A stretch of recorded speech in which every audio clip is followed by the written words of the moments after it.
Կրակոցներ, սպանություն և անհաջող փախուստ։ Մայրաքաղաքում է եղել ողբերգությունը։ Ֆոտոլրագրող Գագիկ Շամշյանի տեղեկություններով Նուբարաշենի խճուղում 35-ամյա Սարգիսը, տեսնելով Երևանի բնակիչ 41-ամյա Գագիկ Հախվերդյանին, իջել է մեքենայից, ատրճանակով մի քանի անգամ կրակել նրա ուղղությամբ։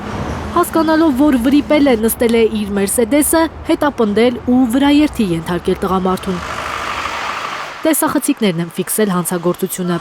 Ինչպես հայտնում է ֆոտոլրագրող Գագիկ Շամշյանը, մահացածի մարմինը նույն օրը անհայտ մարդիկ տեղափոխել են Էրեբունի բժշկական կենտրոն և հեռացել։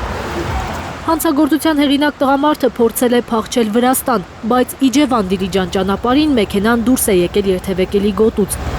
բախվել բետոնե պատնեշին և հայտնվել Աղստև գետում։ 35-ամյա Սարգսին տեղափոխել են Իջևան բժշկական կենտրոն, գիտակցության գալով նա երկրորդ անգամ փորձել է փախչել, էլի չի ստացվել, ոստիկանները կանխել են փախուստը։ Ագրեսիվացել է ժողովուրդը, մատ չի հասկանում ինչի։ Ընտանիքում ալնում, դրուսն ալնում են, երական շրջապատում ալնում, ինչ իմանամ, ամեն մեկը մի պատճառ ունենում են, ապրելն էլ հիմա այստեղ մտահոգում։ Մտահոգված են երևանցիները, ասում են, վեճերը հիմա ոչ թե խոսքով, այլ դանակով ու զենքով են լուծվում։ Ես այստեղ 20 տարի չեմ ապրել, եկել եմ իմ տեսած Հայաստանից ոչինչ չկա։ Ատելության խոսքը մեծացել է եւ նման կարգի հարցերը նույնպես Մարդիկ համոզված են, որ պատշաճ վերահսկողություն չկա,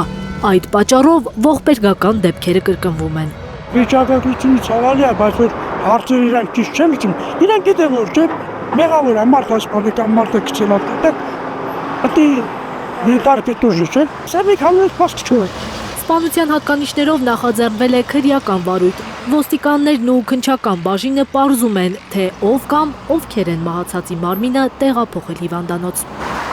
Զարու Իսահակյան, Աշոտ Մնոյան և Արմեն Ապրեսյան, Հայլուր։